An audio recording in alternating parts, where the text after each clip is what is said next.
With her having conquered the darkness of her soul, Mai tries to make up for how she screwed up, only for that chance to be stolen by Raphael, who crushes her off-screen. Because, of course, he does, leaving him to confront Atem. He in turn calls Raphael out for letting so many people lose their lives, only to find that Raphael, even without Orichalcos' influence, has frozen his heart, having no opinion or feeling towards everything happening, the loss of anyone or thing, and using fate and predetermination to justify it all. This, I feel, is the worst of the deconstructions of the flaws of the antagonists in this part of the arc, as Raphael, when he faced Atem, had a point in criticizing Atem's conduct with regard to his self-righteous egocentrism. But now, in the face of how Raphael is acting, it just seems openly hypocritical, and he's just as blind about following his own beliefs, that everyone's fate is always out of our own hands, even as Atem then begins to say that fate is craft and must grasp our own destiny and path to the future, when that is exactly what Seto has always been saying and Atem refuted in their duel in Battle City. Meaning he is saying, as I was, that Seto was right and has been all along. So really, this is a battle of the open hypocrites, who posture their beliefs to always make themselves right no matter the situation, also known as the Conservative Republican Party. You see why Seto Kaiba seems like such a better character in the original anime in comparison? And sure enough, Raphael's strategy does completely collapse like Atem's did after he chooses to activate the seal, leading to him falling into Atem's traps and the use of the ever-faithful Dark Magician to give birth to Amulet Dragon, and its ever-awesome increase our attack because spells in the grave ability.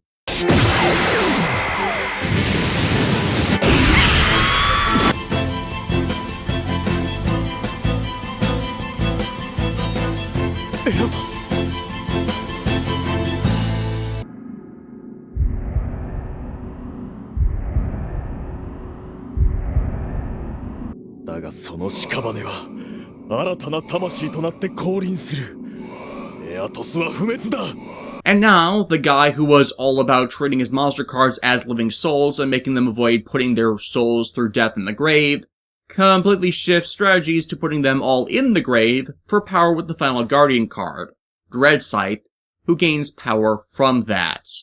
Why even have that card if its entire point to exist is in contradiction to your entire modus operandi as a duelist? I mean, it's not as if Death Scythe, unlike the other Guardian monsters bar Iatos, was a thing at the time. Death Scythe didn't release until the Dragons of Legend packs that began importing the previously anime-only cards, whereas Iatos was released with Stardust Overdrive. It's just done to make Atem right, as opposed to actually having him address what is an actual failing with him.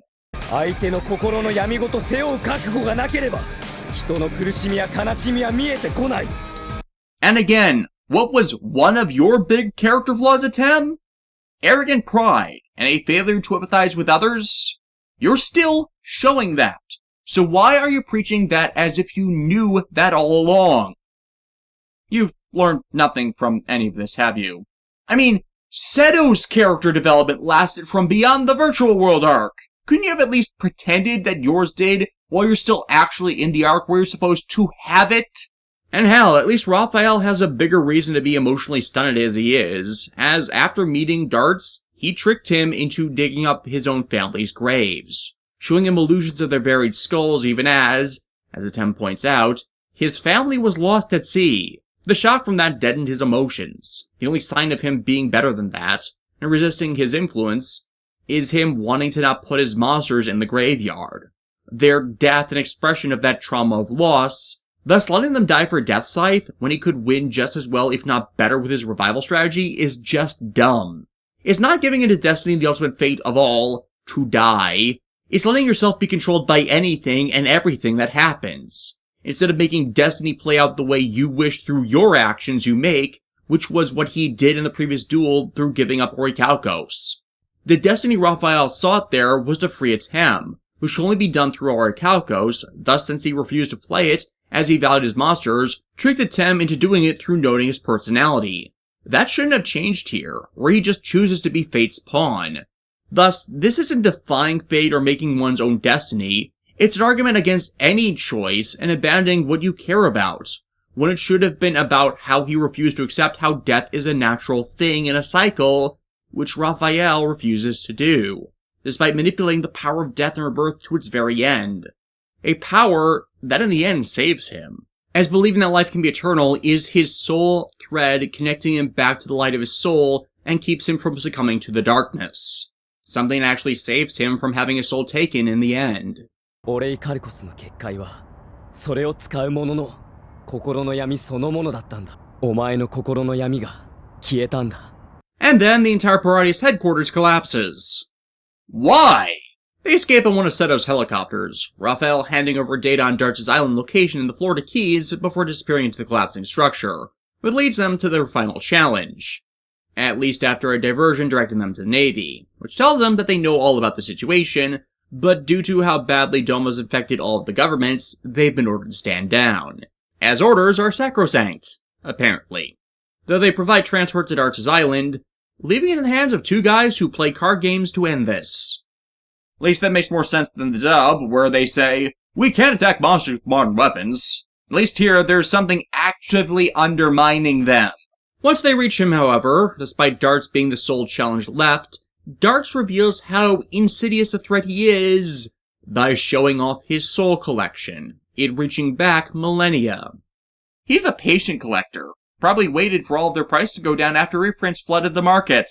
And sure, while the resolutions to the prior antagonists have been lackluster at best, the actual duel is definitely badass, as it brings Atem and Seto together at their absolute best. Instead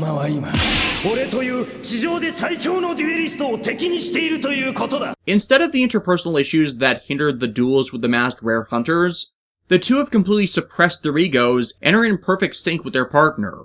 The pair, in the span of 2 turns, bringing to the field their ultimate combo monster, Dragon of Master Knights.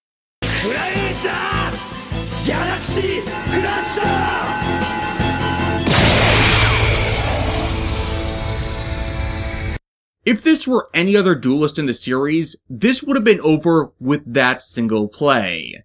And yet...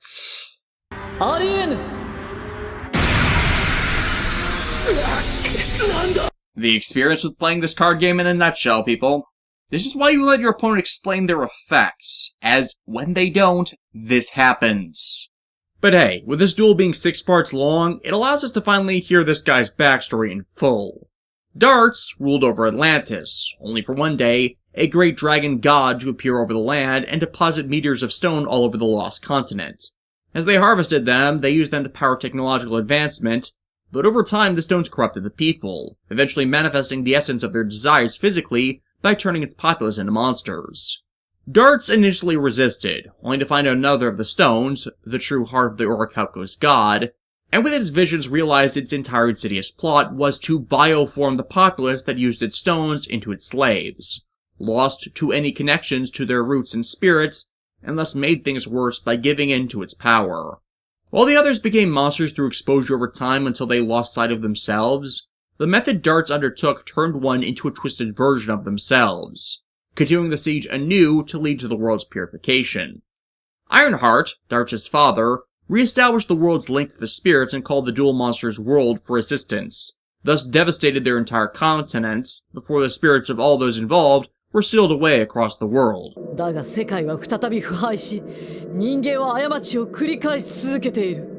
Well, yeah, there was no definitive record of what happened.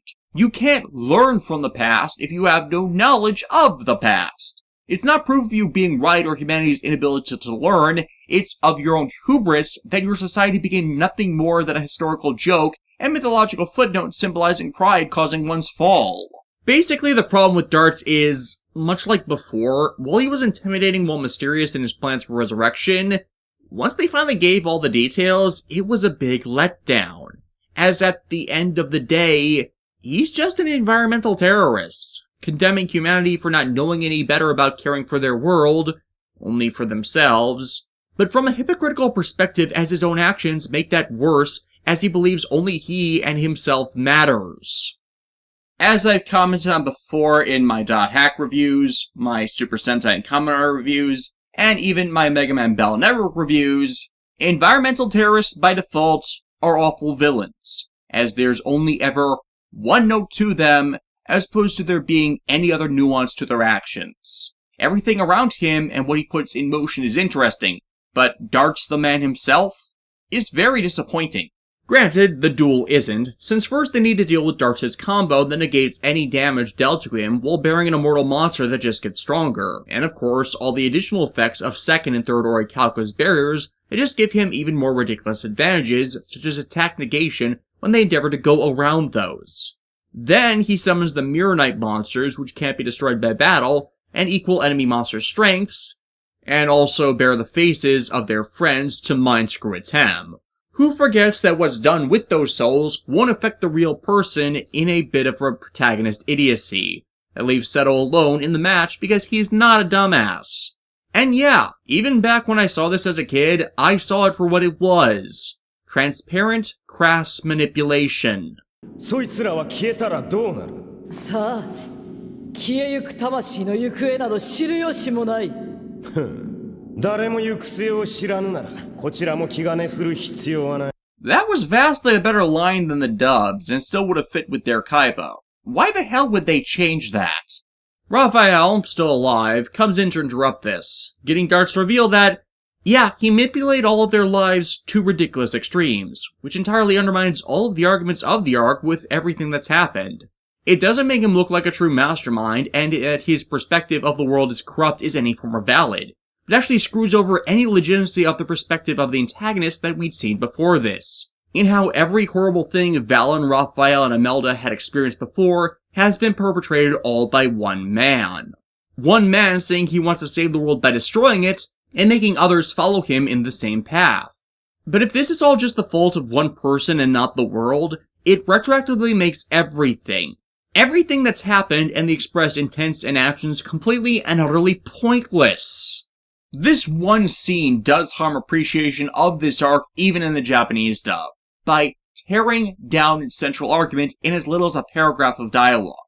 I mean, look, the 4Kids dub made everything in this arc stupid from beginning to end with its changes and omissions, but before Atem's little spirit quest where things actually went downhill, everyone and thing had a point and air of validity of their arguments, and the perspectives just diverging through the experiences they've had, which made for an actual challenge to the heroes of the show. And back then, Dartz was just taking advantage of those at their lowest who he came across. This makes a smart villain, using others' emotional states to his own ends and negative experiences to influence them. But for Dartz to artificially have manufactured the misfortune of his minions from the beginning? Hell no! Due to how elaborate a manipulation that has to be employed to even think that possible. It even screws over his assertions that the entire world is just like him and corrupt, which is the entire foundation of not only his beliefs, but that of his 3 swords. If he, and what he alone did and inflicted on others, is the only source of true malevolence in this arc. As you can't make that argument that everyone has light and darkness in their hearts, and the world as a whole sways between those extremes, but slowly the souls of the world have been consumed by darkness, and the entire world needs purification, and that the Orichalcos is a test of one's spirit and a confrontation of that darkness, if the only one to actually be dark and malevolent in this arc is the central antagonist. Does that sound like a hero? Well, when you put it like that, not really, but, Then what the hell, man? What the actual hell? As in trying to make him more malevolent and a truly irredeemable threat? And by the way, they try to redeem him later. Stop doing that after pulling this crap, as no one wants to see a redemption of characters that commit truly unforgivable actions with full-on conviction towards them. All it does is truly show how much Dartz has actually wasted his time. How many operations has he created to garner souls for worshippers through the ages, only to see them as disposable by the end and throw them away, instead of building an actual cult of personality to silently wage war? Hell, had he taken advantage of the destitute instead of manipulating suffering to exist, we could have had an actual army of antagonists Atem, Seto, and Jonochi would have had to face all throughout this arc, leading up to Dartz, with the main ones we've been encountering being the generals of those forces. Like, say, the Society of Light did. Granted, this isn't the last time we'd see this of the Yugioh franchise. They had to later pull this characterization back up with Rex Godwin in the Dark Signers arc after they had to scrap Crow being the final Dark Signer. but at least you more believed it with how Godwin-headed iron-fisted control over the entirety of Neo-Domino's city, and half the Dark Signers were in those straits legitimately as a result of their own actions. They allowed enough freedom of choice amidst an actual perpetrator facilitating malevolence to get it to work despite the origins of suffering, all coming down to a small number of people and their actions in a limited area. That can't work as well with one man personally manipulating the actions of an entire world of people. But back to things, Kaiba gets around the Mirror Knights with how he always does. Dragons and rallying speeches, creating the Mirror Force Dragon. 貴様のほざく心の闇など俺と木馬は嫌というほど見せられてきた心の暗黒までも俺たちはそれを乗り越えてここまで来たのだ心にあるは己が未来を切り裂く光それさえあればいい And of course, Dartz has a backup to even that. Seto losing while protecting Atem so he can actually fucking do something. Really, the only reason Seto lost once again was because Atem heroic blue-screened again, meaning he had to do all the work to make the right decision. So him even fighting alone is Atem's fault. これで借りは返した俺の屍を越えていけミラーナイトの相棒たちに対する海馬の非常な攻撃も Oi! Dumbass! Stop being a self-righteous, egotistical asshole for, 5 seconds, and recognize the fact that Seto made the right decision by not letting sentiment get in the way of action, since the people you hesitate to attack would have been freed if you won, and the energy you gave them would have been fleeting, and if you lost, they'd be stuck in even worse agony as they were then fed to a god of destruction, where you'd then be guilty of failing to save even more people.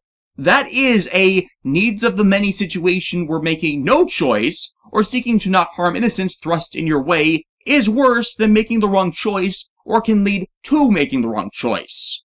You really have learned nothing from this, have you? You have to have an idea of, and weight to your actions beyond just yourself. Seto is, and has always been shown, as capable of doing this and seeing a bigger picture you so easily lose sight of. And sure enough, he does, giving into Dartz's mind games of how he was a pharaoh that destroyed everything about himself, until Deus Ex Machina no Jutsu comes about from all the souls taken by the Orichalcos, coming to his aid to give him the resolve to continue.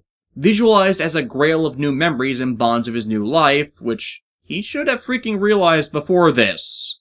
それは巡り合った仲間によって生まれ変わるためお前を倒し世界の未来を変えるためだ Which is why after a tolerable filler arc, the final arc of your series has you resolve to leave them. Whatever, this triggers Pegasus's plot point card to change into the Legend of Heart, which reverts the Legend Dragons to their true knight forms.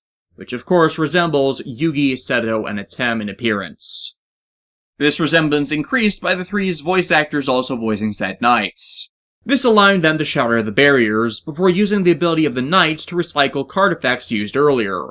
That only makes things worse with Dartz's final super card, which eats all of his life points and forces a last turn scenario, where his monster has infinite attack points, but the duel will end if it's defeated.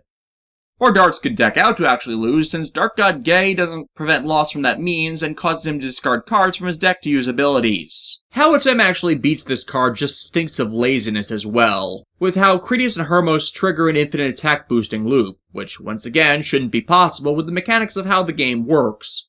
And it's once more a showcase of how Atem really does not know how the card game is played if he thinks it should. And the show, once more, like the Battle City arc, like every duel he's had with Seto, it's an excuse to make Atem win, instead of him legitimately earning it like the following Yu-Gi-Oh! Franchise protagonists do. But whatever, Dartz is beaten, though the threat itself is not. Okay, that animation will never not be funny. Still, Dartz is apparently equivalent to many souls, as eating him awakens the Orichalcos God, the legend knights drawing out Yugi, Seto, and Jinochi's souls, so they can continue the battle against the Serpentine Leviathan, Old One. Yeah, Cthulhu Fatagan. Also, who made an Ow the Edge OC version of Mega Cedramon? And hey, the God cards are back too, so this should be a no-brainer win, if they weren't drained of their power entirely. Which should completely prevent them from ever being seen at all in this arc's conclusion, right? Though hey, another highlight of this arc, Seto, Yugi, and Jinochi summoning altogether a massive army of monsters to fight the resurrected serpent, alongside the dual monster spirit world getting involved for an all-out war. It's pretty freaking badass. Granted, the serpent eventually beats them all down and seeks to start devouring everything, only for Atem to awaken the silencing spirits with words on how he was awoken from his own darkness, the chaos of human spirit drawing away the god's power into 3 infinite vessels. 3000年の時を超えファラオの名のもとに命ずる今こそ蘇れいでよ三原神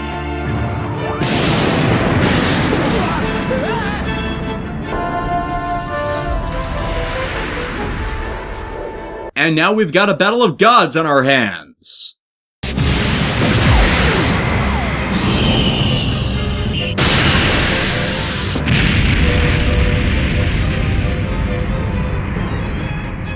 Dartz!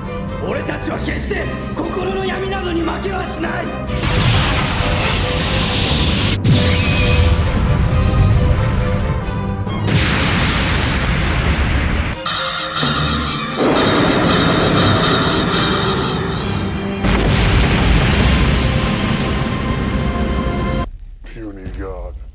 The Orichalcos God Dies, releasing all of the souls it devoured, allowing them to return to their bodies or the freedom to head on to the afterlife. The antagonists of the arc all gaining closure so they will never bother anyone again.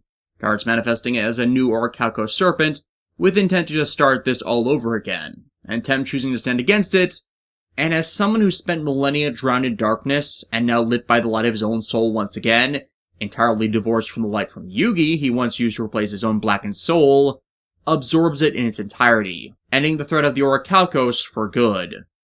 Though, of course, with Dartz now divorced from the darkness, he's accepted into the afterlife by his family. His actions excused as evil influence despite... yeah, that's not an excuse for everything that's happened. Fuck it, let's just count it as him having been orbital friendship canon and now free of the malevolence he once had and throw it a mulligan. It's lazy, but I've seen it done worse both before and since this. And everyone escapes the collapsing temples, to go back to their lives.